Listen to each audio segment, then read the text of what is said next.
Poème du poète pré-islamique Umayya ibn Abi as-Salt, 6e au 7e siècle, traduction approchée, Abraham, qui a accompli sa promesse solennelle, avec considération et générosité.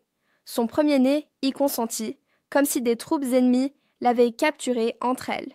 Ô mon garçon, je t'ai promis en sacrifice à Dieu. Tu devras être patient, car c'est ma destinée.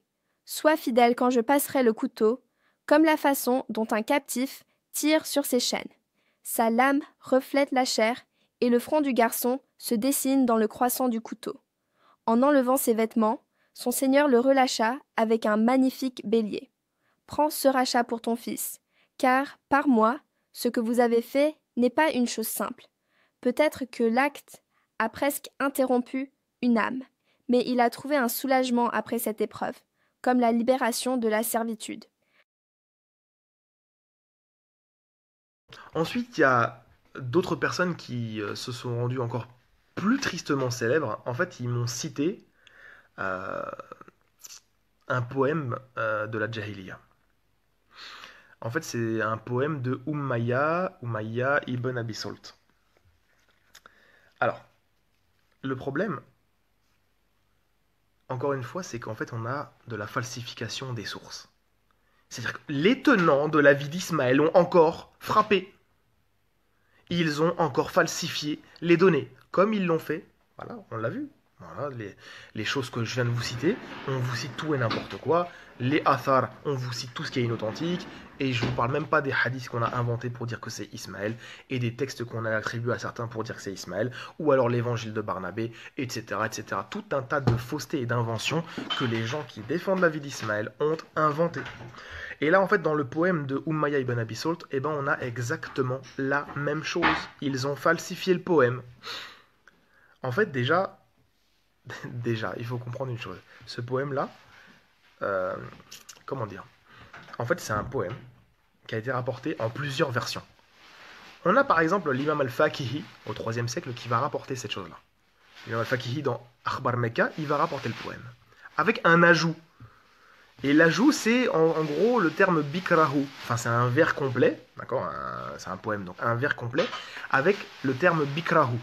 Bikrahu, ça veut dire quoi? Ça veut dire son premier-né, ou son aîné, ou autre. On va appeler ça comme ça. Donc en gros, ce serait Ismaël. Parce que ça parle de Abraham dans ce poème-là. Donc c'est lui, Ismaël, qui a été destiné au sacrifice. Donc ça, c'est chez le Fakihi. Ensuite, on va dans Tarikh Tabari. Tarikh Tabari, dans les chroniques de l'imam al-Tabari, on a la même chose qui est rapportée. Et ensuite, on a Al-Tha'labi, on a le Diwan de Umayya ibn Abi Salt qui vont rapporter la même chose, mais en fait, ils vont le citer d'après l'imam al-Tabari. Donc en gros, c'est pas des sources supplémentaires, c'est que des accumulations de sources. Mais ici, Tabari, donc en fait, ça revient à Tabari et l'imam al-Fakihi, c'est tout. En face, on a une autre version qui existe sans ce vers-là. C'est-à-dire ce vers qui mentionne le premier-né, il n'existe pas dans le poème.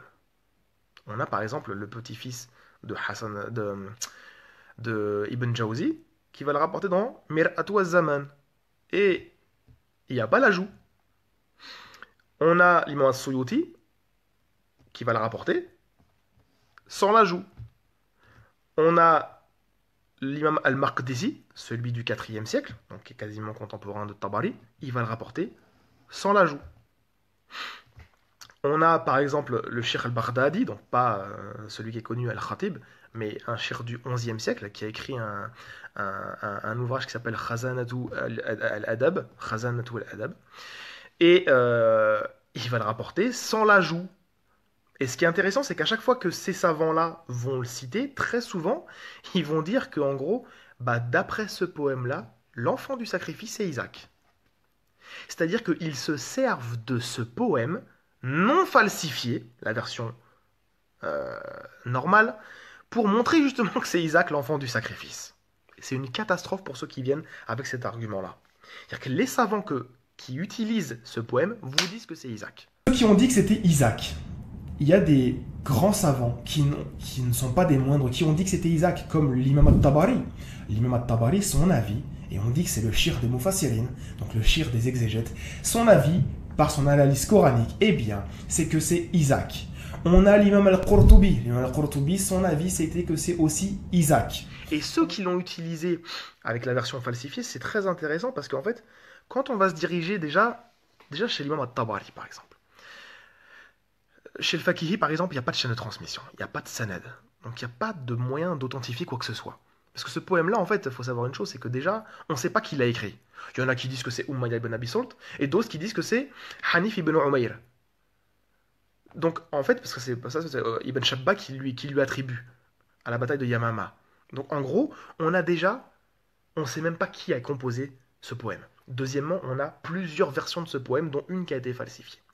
Les chaînes de transmission qui manquent, et quand il y en a, elles sont catastrophiques. Et c'est pour ça que même quand on se dirige, par exemple, dans le Tashih ou le Tad'if, donc l'authentification et l'inauthentification des chroniques de l'imam al-Tabari, donc du Tarikh de l'imam al-Tabari, fait par le Shir al-Barzanji, on va se rendre compte qu'il y a une petite note sur ce poème, hop, daif. Il est inauthentique ton poème déjà de base. Donc il ne faut pas nous citer tout et n'importe quoi.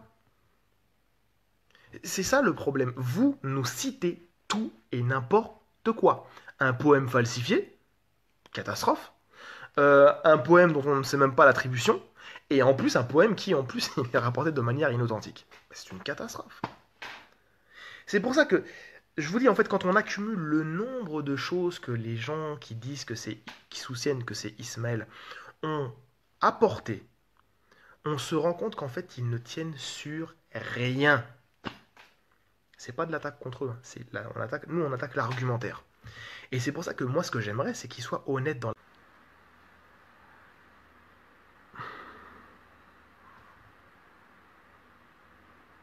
Les Égyptiens sont forts aussi, franchement personnellement je trouve pas. Après c'est mon avis. J'en connais plein des Égyptiens qui font du débat interreligieux, etc. Je trouve le niveau très médiocre. Par exemple, parce que des fois les gens, quand ils entendent Karim qui dit que ça sonne pas beau, parce qu'ils aiment pas trop. Donc par exemple sur la question du poème tout à l'heure que je vous avais donné, en fait il y a un très très grand linguiste et spécialiste incontesté de la littérature arabe qui a parlé sur le poème de Umayya ibn Abi Salt. Ces livres, ils font référence à l'Azhar, etc. C'est quelqu'un qui est assez connu. Il s'appelle Shawqi Daif. Et cette personne-là a dit qu'il y a plein de poèmes qui ont été falsifiés à travers l'histoire de l'islam. Et il a cité textuellement celui-ci, celui de Umayya ibn Abi Salt. Et il a dit que c'était une falsification. Le spécialiste, un grand spécialiste de la littérature arabe, il vous a cité ces choses-là à propos des poèmes, en vous disant que ça c'est pas bon, et celui-là, il est falsifié. Donc peut-être que ce sera Karim al-Hanifi, c'est pas beau, on prend la parole d'un nom qui est connu. Comme ça, au moins, c'est mieux. Donc voilà. Ceux qui ont dit que c'était Isaac, il y a des grands savants qui ne sont pas des moindres, qui ont dit que c'était Isaac, comme l'imam al-Tabari. L'imam al-Tabari, son avis, et on dit que c'est le shir des Mufassirin, donc le shir des exégètes, son avis, par son analyse coranique, eh bien, c'est que c'est Isaac. On a l'imam al-Qurtubi. L'imam al-Qurtubi, son avis, c'était que c'est aussi Isaac. On a des positions étranges qui ont existé à travers l'islam. Par exemple, l'imam al-Qurtubi, lui, il dit que c'est Isaac à 300 milliards de pourcents. L'imam al-Qurtubi, en fait, pour lui, Isaac est plus grand qu'Ismaël. Il faut le savoir. Même si je ne suis pas d'accord avec cet avis-là. Mais pour lui, il déduit ça de la sourate 19, etc. Il arrive à vous expliquer, il délaisse la tradition, et il prend juste le Coran. Coraniquement, il vous dit non. Isaac est plus grand qu'Ismaël. Donc c'est pour ça qu'on a des positions comme ça étranges qui ont existé.